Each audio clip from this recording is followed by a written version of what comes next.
The Accessory Protocol Interface Module, APIM, is the brain behind the Ford Sync 3 system in many Ford vehicles.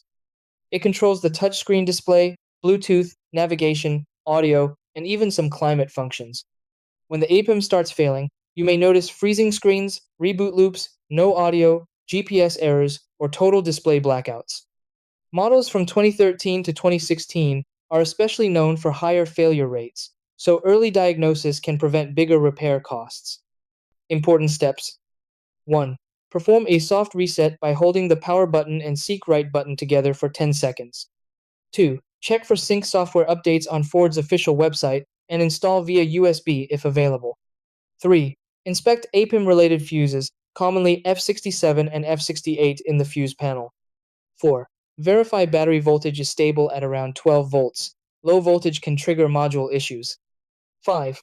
Try a master reset through settings, then general then master reset. This erases saved data. 6. If problems persist, have the APIM scanned with Ford IDS diagnostic software.